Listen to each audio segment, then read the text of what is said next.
DMs, like that's where the conversion's happening. And so if you're just posting reels, but you're not actively engaging with people on like the behind the scenes stuff, you're probably not going to get leads from it.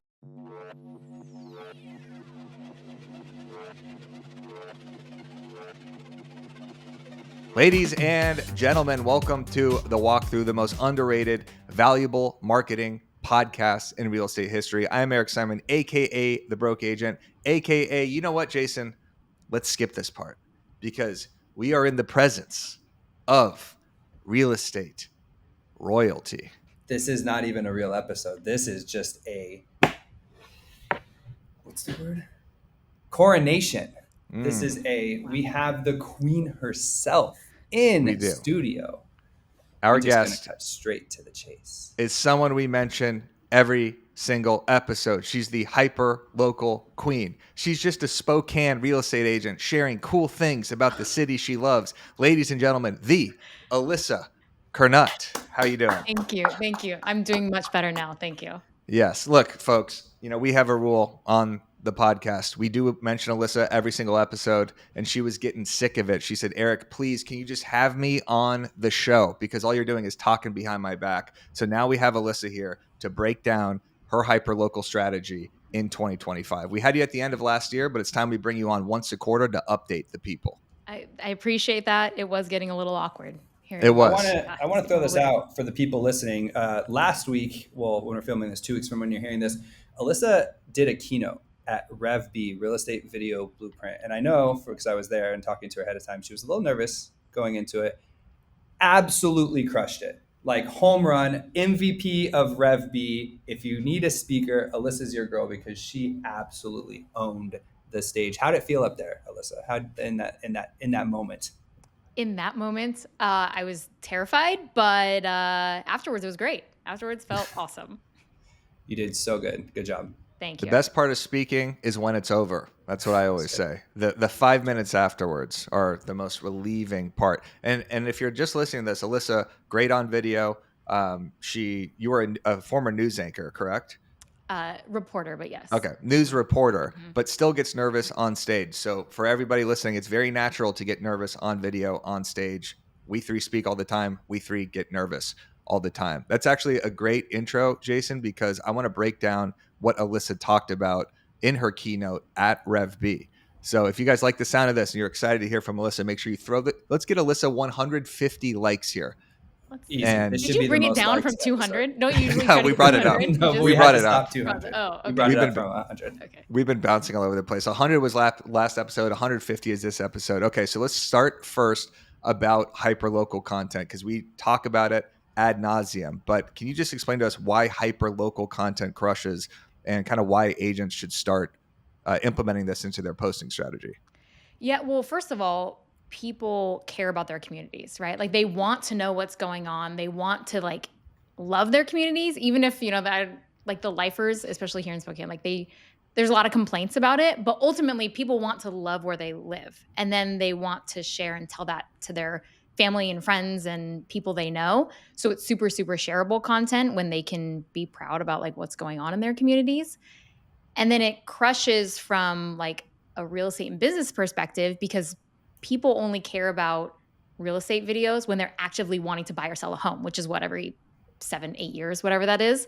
So my thought is to get people to buy into like what I'm saying all the time and then just kind of sprinkle in real estate stuff throughout so they remember that I'm a real estate agent because ultimately that's the goal. But I don't want to bore them with content that they don't care about. So give them what they want and then they're buying into all my videos, including the real estate stuff.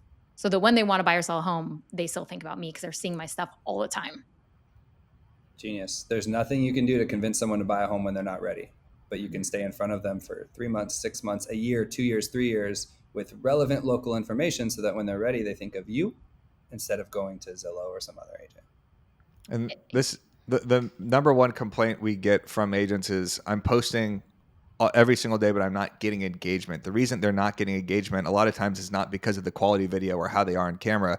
It's because it is strictly real estate stuff, market education. And I know we got in a debate with Brooks about education videos, but if you're not doing this hyperlocal content, you're not going to get that virality within your market because just like Jason said, just like Alyssa said, if you're not in the market to buy or sell a home, why do I care necessarily what the inventory levels are? Or why do I care about this new listing?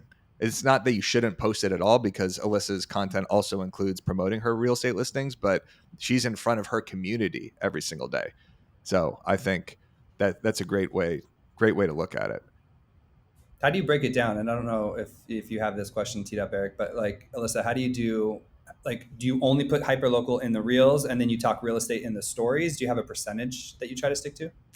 So I do, like in the reels, I do probably like 80% hyperlocal content, and then 20% is real estate stuff. So whether that's usually home tours or developments, but it's very few and far between. But then stories is a little more inverse, because that's really just showing like what I'm doing day to day. So it's natural to post a lot more real estate stuff because that's just what I'm doing. So I'd say 50% of my content in the stories is real estate stuff.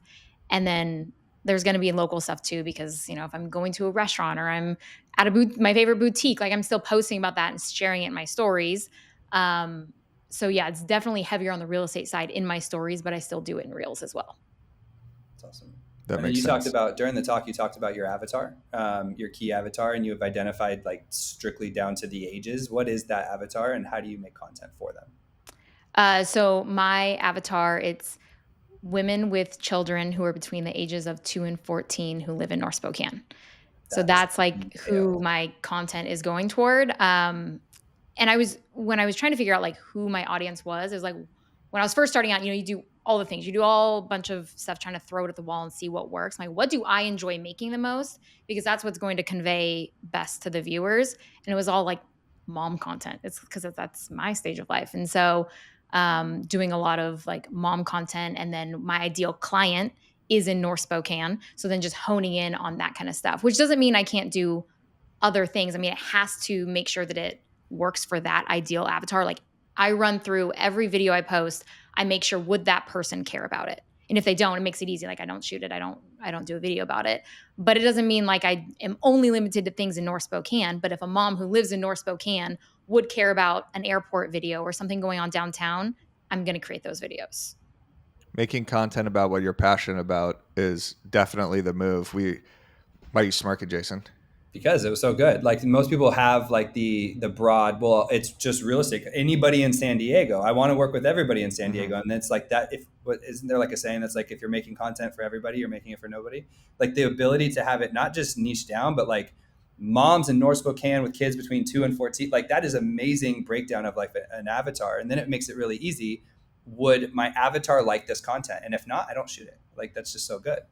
And the passion is displayed through the content. Like you could tell Alyssa is genuinely excited about what she's talking about, and you could tell real estate agents when they're not excited about what they're talking about. I've filmed plenty of videos where I am not excited about what I'm talking about, and it completely shows. And you watch it back and the people could feel it through the camera, and it's kind of devastating to see that like interaction where it's like, all right, this person is just making a video because they were told to make this video, and they're just doing some education video, and it's like, okay, great, you're just saying these things because you were told by someone at one point to say these things. And that's not how your content operates. Let's play one of these. This video starts off, you're in the car, it's a hyper local video, but I just want people to see the passion come through on these videos. 90s kids in Spokane. Do you remember Kids Play? It was that giant indoor play structure that had huge slides and like cars at the bottom that you could drive around. Okay, that place was the best. So it's not Kids Play anymore, but that location is still a great place for kids to make memories. And here's what's in there now. So it's now called Blockyard. It's a massive family-friendly climbing wall gym. And what I love is that they have a large area specifically for little kids. In this space, there are easier walls to scale. And then when they get to the top, they run over to a slide that brings them back down again. My girls had never done a climbing wall or bouldering before, but they had a great time, and so much so that we had a request for their birthday party to be held here. Share this video with a friend to tell them all about a fun place to take the kids or to reminisce about Kids Play. Can you pause it and keep that video up? I just want to also show the caption. So Alyssa, you did collab with the local business here too, right? Blockyard Gym. Is that it? Mm-hmm. Yeah. Okay. Did you ask them to collab, or was this a video you made for them? Or how did that So come? I usually do ask, just like give them a heads up. This one was put together because I needed content, and I shot all this in October, maybe September, something of last year. And I just needed a video. And so I put that together based because it's just documenting at one point of something I did with my kids. And for the intro, like I know it's kind of, it might not apply to people who like are here, but I mean, it's like it's a millennial mom thing. It's my ideal avatar. It's like when I was a kid, I grew up and knew this place was called Kids Play. And it was like this awesome indoor like place. And so I knew like that would connect with other people. And so half the comments on there are people being like, oh my gosh, I miss Kids Play, and like sharing this with their friends. And I got DMs about it. And so it's, again, just honing in on that avatar. But I did collab with them. They accepted it, but I didn't. Usually I do a little more forefront thought on it than I did this one. Yeah, it's a great nostalgia play. And if you are listening, head over to YouTube so you can see the caption. It says 90 kids in Spokane. Anyone remember Kids Play? So it's like the same thing as your actual verbal hook. And then share this video with a friend who might be looking for a new fun place to take the kids. We always talk about, I mean, we bring you up every single episode, but this specific share is always such a good tactic where you're telling the people exactly who to share it with, as opposed to this kind of broad appeal. Did you like these places growing up, Jason? The like Rocks and Ropes? No. Yeah. Not necessarily, but like for me, it was more like the Scandia. Did you have Scandias or the Boomers type things, Like where it's Discovery like Zone? Yeah, well, Discovery Zone is more of a, yeah, but Boomers and Scandia was like the mini golf, go-karts, those type of places, usually off the side of like a freeway or something. But yeah, so like obviously like what she did there was like perfect. She had all the footage in her camera, right? Because she shot that 6 months ago. And so then she just came back in her car, did a little reminiscent hook, and stitched it together, and it worked, and it was fantastic. And then like the share, we talk about her shares all the time, where it's like, share this with a mom, share this with somebody. It's like a very targeted share request, but then they work. She gets a ton of shares. All right, let's take a quick break from the hyper-local content and put you onto something that's actually helping agents dominate online, and that is experience.com. If you haven't heard of it, this is a platform that gives real estate agents a free profile that boosts your visibility on Google search and maps. We're talking 93% of users showing up on the first page of Google. From one dashboard, you can manage your entire online presence, collect and showcase reviews, track customer sentiment, and even share client feedback straight on social. Oh, and did I mention that it is also gamified, because reputation management is way more fun when there's a scoreboard. So if you want to show up higher, look better online, and actually control your digital reputation, hit the link in the description to claim your free profile right now. Yeah. I hated Rocks and Ropes in these places. Anytime a kid said their birthday party when you were 8 years old was at one of these Rocks and Rope places, I just despise that. I didn't want to be on an inverted wall with a rope trying to climb up a wall. I like sports. You know, I like throwing an actual pigskin around like a real man, Jason, not climbing up rocks. I'm not Hope Solo or whoever that guy is. Okay. Free Solo? Yeah, something like that. Hope Solo is the goalie for U.S. That's right. Hope Solo is the goalie for U.S. soccer. But you know, Free Solo, the documentary guy. Yeah. Great video. I don't like Rocks and Ropes. Terrible topic. Yeah. Yeah, terrible topic. Let me know in the comments what you think of Rocks and Ropes or Alyssa's video. All right, topic number 2. I want to keep diving into this because this one was filmed, you said, in October. But how are you coming up with these ideas? Like, how are you sitting there in your car at your computer saying, I need to make a video on this? Or is it just kind of what's happening to you? The best tip that I could give people is to keep an idea bank. So I have this like just Google Doc that just is a running ideas. I have it divided into like, because my 2 styles of stories, I do like breaking news and then I have business highlights. And so I have it broken in, like if I'm experience something or come across an idea that would fit one of those 2 that I think would make a really good video, I'll just throw it in like my idea bank so that when I'm doing content shoots, I don't have to like completely think, okay, now I have to figure out 5 ideas to come up with. I can just go there, pull some ideas that I think would work that, week or whatever, and shoot those. So I just have like a running idea bank, which I think is huge for people. So they're not always having to like reinvent the wheel and come up with them. So a lot of it's things that I experience or I hear about. A lot of like my sources and stuff, or following other Instagram accounts. That's huge. Being a part of like Facebook groups. That's where I hear about a lot of things. And then in terms of like the breaking news stuff, which I think we'll probably get into, doing a lot of like following the local newspaper or local journal of business or your business journal locally, things like that. Are you just, when you say you have a bank of ideas, is it just notes section on your phone, or do you have like a legit Google Doc? It's just a legit Google Doc. Sometimes, I mean, I Mhm. have a notes on my phone, so if I'm driving around, I'll just throw out my notes and then put it in my Google Doc. But I mean, it's a super simple. It's literally just a bullet point list of ideas that I have. Right. Yeah. That's another way you could use the Edits app, Jason. We were talking about this last week, but or a couple weeks ago, but it probably won't apply to you as much. But now there's a notes section on the Edits app, which is Instagram's new app feature. I don't know if you've used it yet, Alyssa, but where you could write down ideas and say, hey, I like this audio. Here's an idea that I want to do it with. So it kind of keeps it for you. Gotcha. Yeah. Yeah.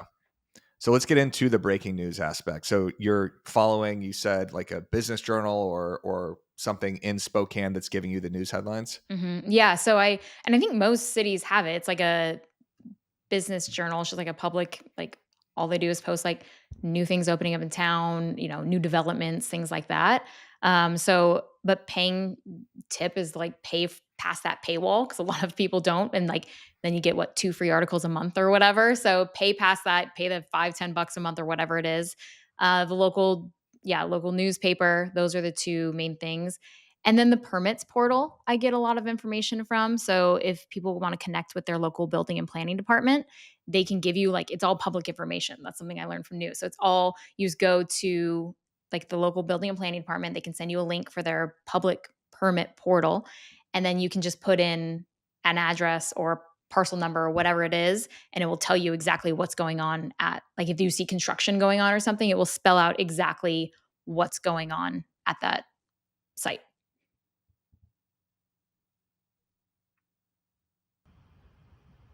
All right, sweet.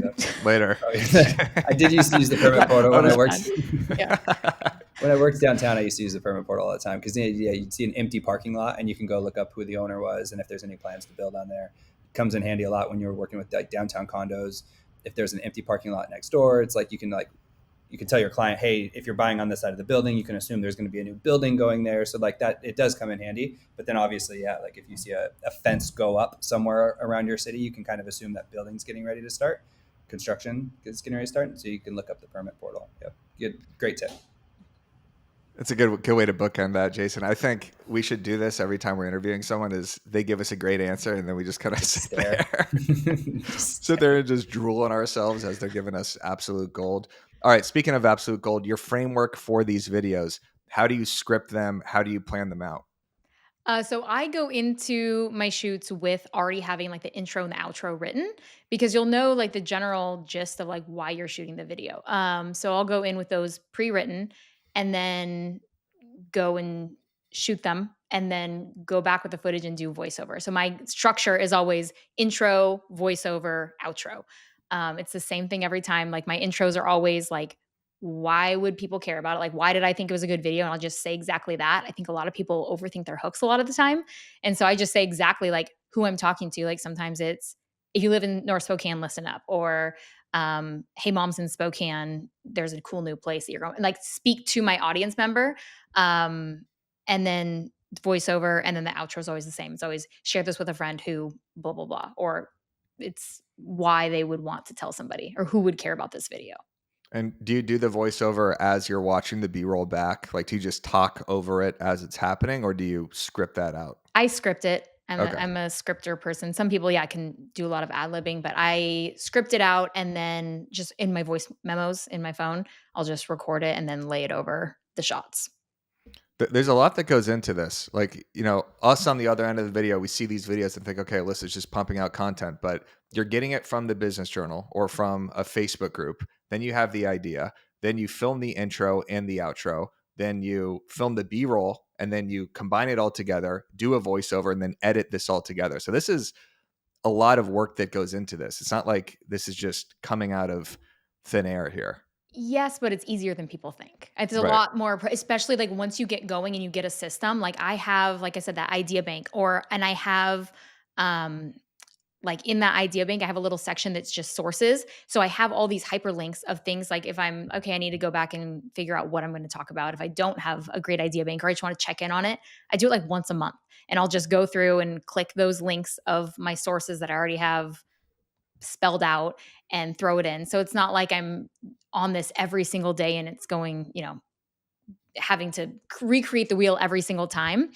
And batching is huge. So I do this in like chunks. So I'll have a day where it's like, okay, I'm getting in content creation mode today and I'm just shooting, I'll bust out 4 or 5 videos, get it all done. And so then I have 4 extra days that week of real estate stuff. And so it's not like I'm only shooting videos maybe 3 times a month to bust out, and I post about 2 to 3 a week.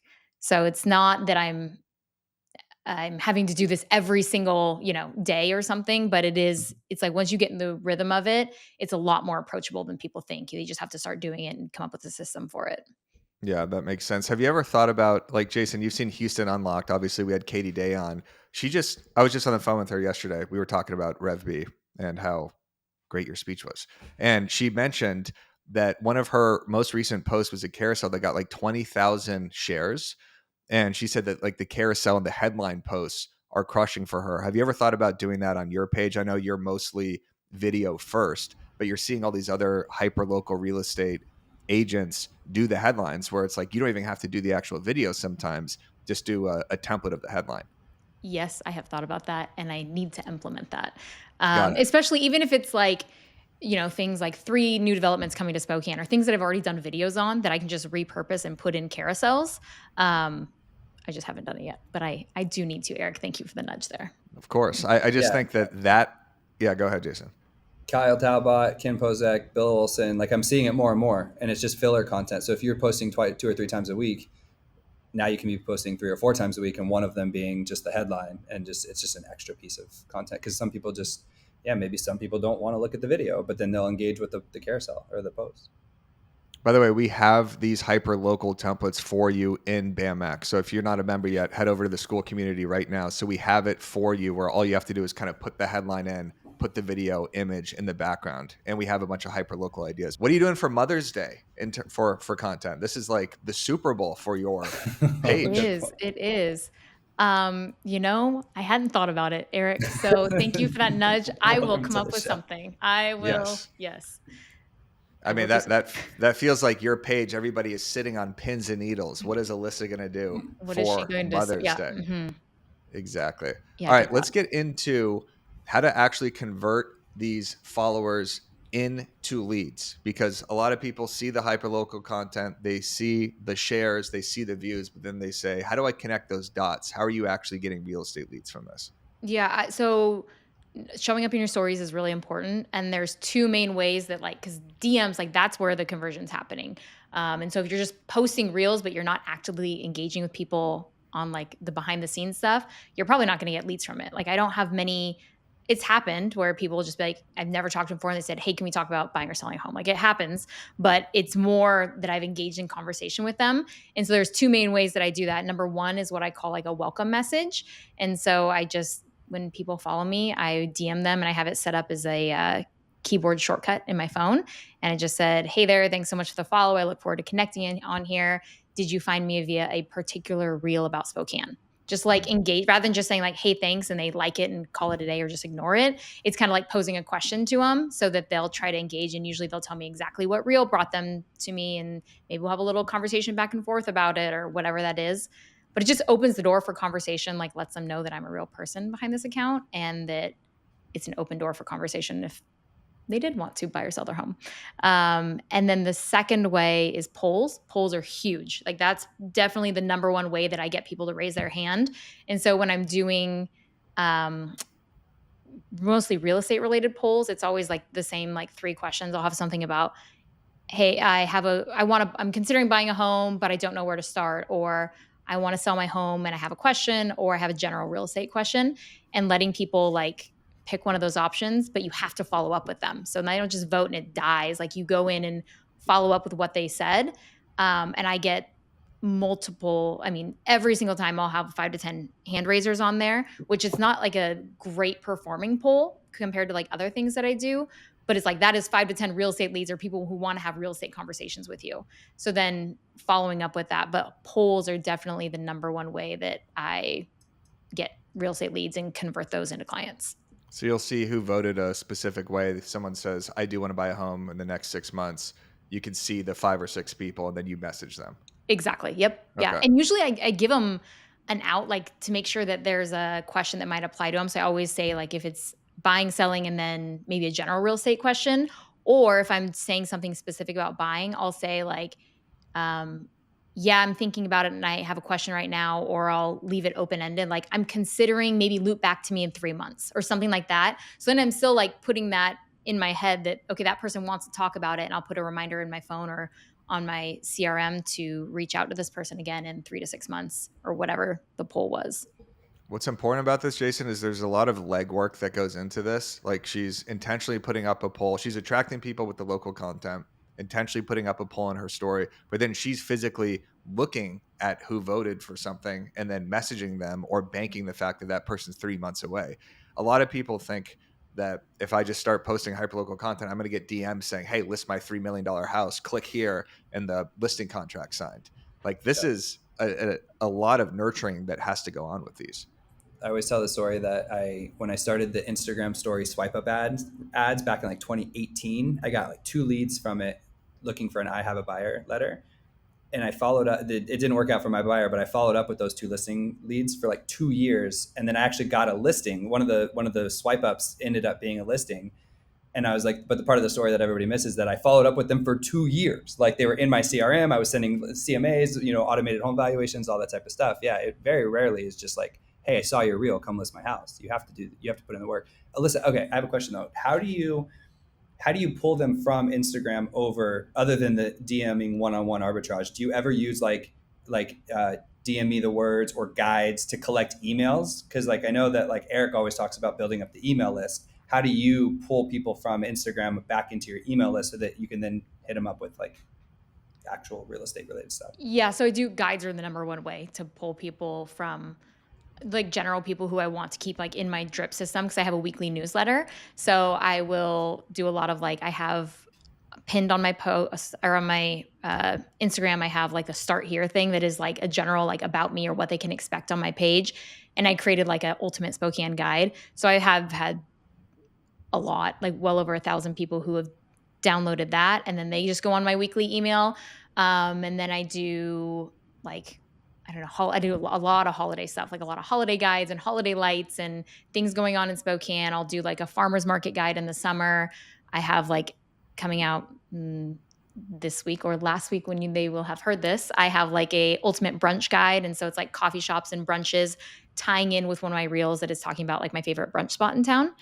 And then these people, all go on to my weekly newsletter, which again is the same thing. It's like all hype. It's local content. It's events. It's things going on. Like my top 5 favorite, like Cinco de Mayo last week is going to have like my top 5 Mexican restaurants and things like that. But there's always real estate stuff sprinkled in there. There's like my Calendly link. There is, if I have my new listings, I always feature those in there. So there's, again, real estate stuff just sprinkled out. So they still watch, like my open rate on these emails is like, it's like 58% because it's mostly hyperlocal content.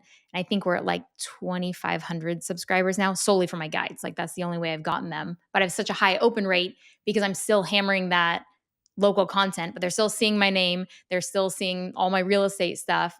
And so it's just, a way for them to see me everywhere. I mean, Alyssa, she just stands out from the crowd. And if you are looking to be like Alyssa and stand out from the crowd, Reminder Media is a resource you have to check out. You keep hearing about it. There's a reason we're talking about it. You get your own branded print and digital magazines, email newsletters, and social media content. Reminder Media delivers these resources to your contacts on autopilot, keeping you top of mind with your database.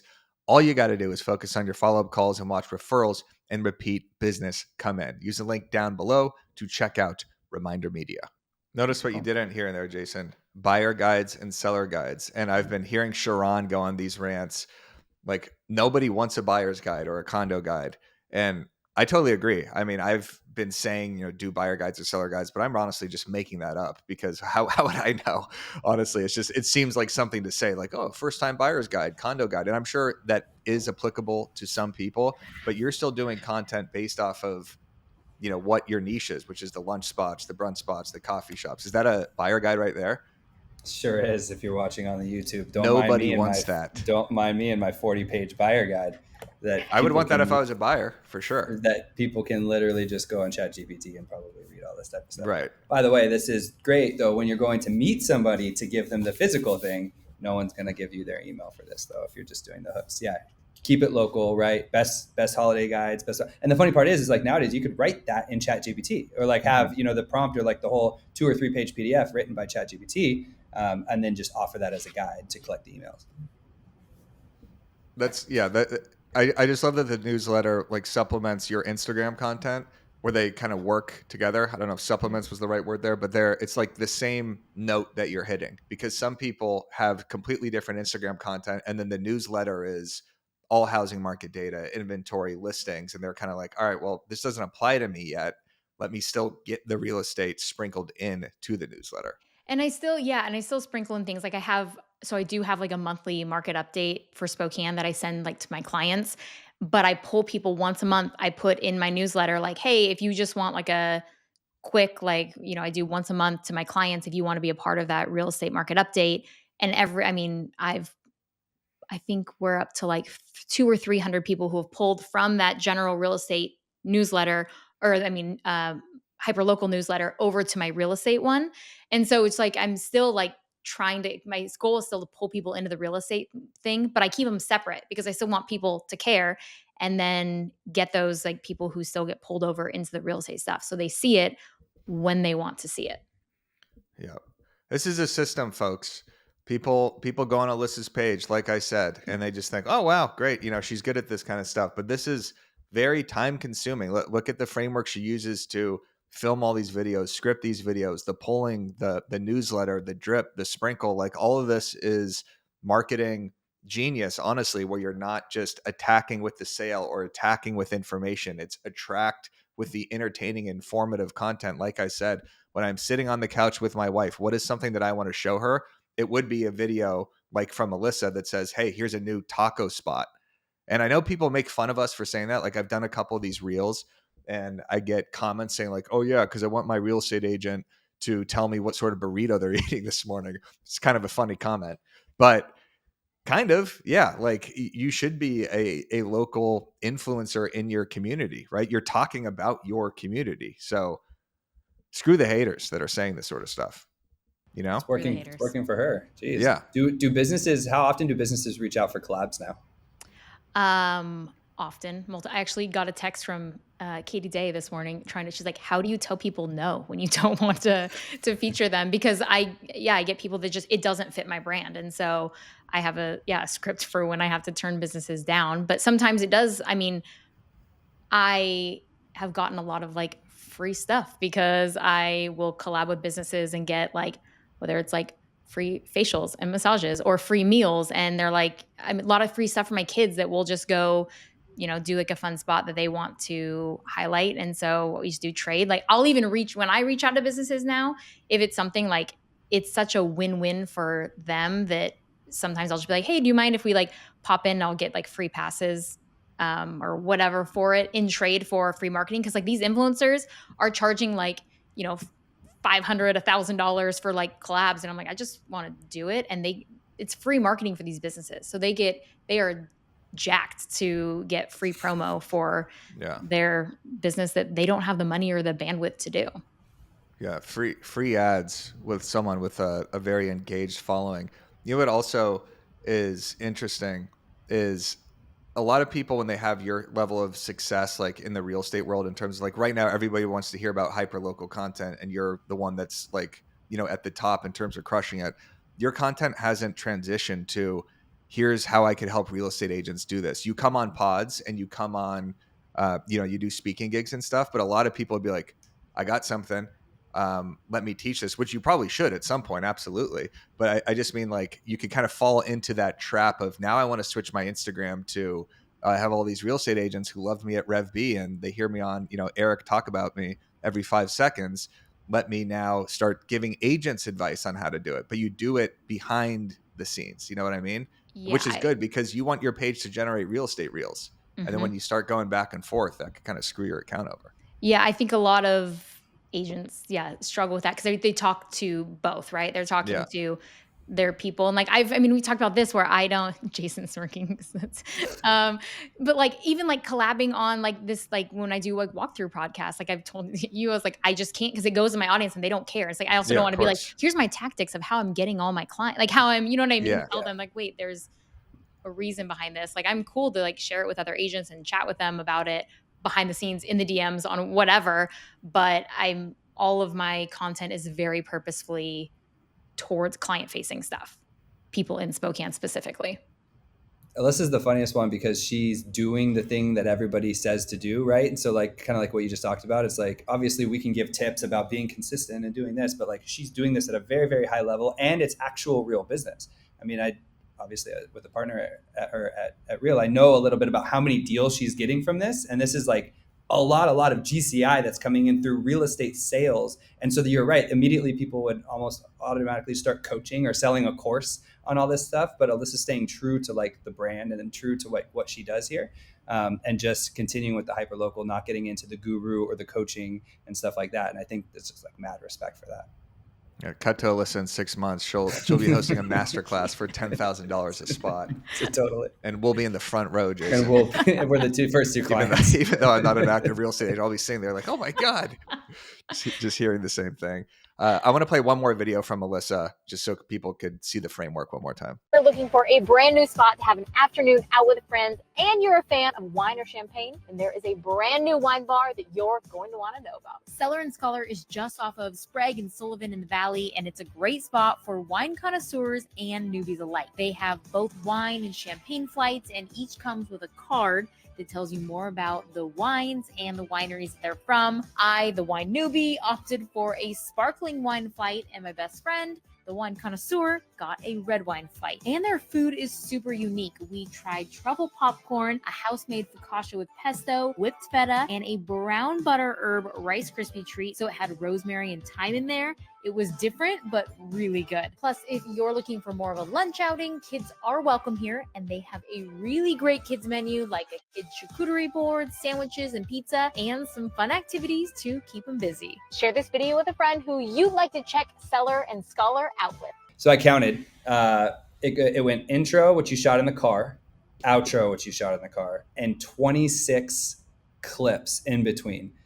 And they range from, half a second to 2 seconds, like give or take, you know what I mean? And so you were kind of just doing almost like the side quasi pan from different things. So 25 in the middle, ranging from just say 1 to 2 seconds. And that was a little bit of a longer video you've done shorter than that. I'd say that was maybe one of your longer ones ish. Yeah. I usually try to stick about 45 seconds. I think that one was probably closer to a minute. Yeah. And so like intro, 25 1 second to 2 second clips in the middle. And so I'd say you should, aim for 15 to 25 clips in the middle, showcasing the thing you're talking about, and then outro. That's the science right there if you're listening in on this. If people want to, here's a free coaching moment. At RevB, I did a QR code where I'd have a checklist of like everything that I shoot, like get 3 exterior shots, get this many and like the thing. So if they want to DM me, I'm happy to share that PDF with them. This is the first conversation. This is the first step. Step one. Melissa, step two is you collab with BAM on this QR code. We share the email list, and then we start dripping on their asses. Yeah. There we go. Yes. Yeah. All right. That was a hell of an episode. Everybody go follow Alyssa Curnutt right now. I know you don't necessarily want a bunch of agents following, but at least for inspiration, go look at her account. We've said this before. We will say it again. It is the best hyperlocal content account in the game right now. And we really appreciate you coming on to do this. We should do a check-in once a quarter because this is what everybody wants to know about. This is the hot topic in real estate content, and you are the blueprint to follow. So any final words for us? Any thank yous possibly? Thanks for talking about me every single week. Thanks for inviting me on so it's less awkward. You can say great things about me to my face. There we go. I appreciate it. Thank you. We have a Alyssa jar where we put $1 into it every time we mention you. We just donated $48,750. We did.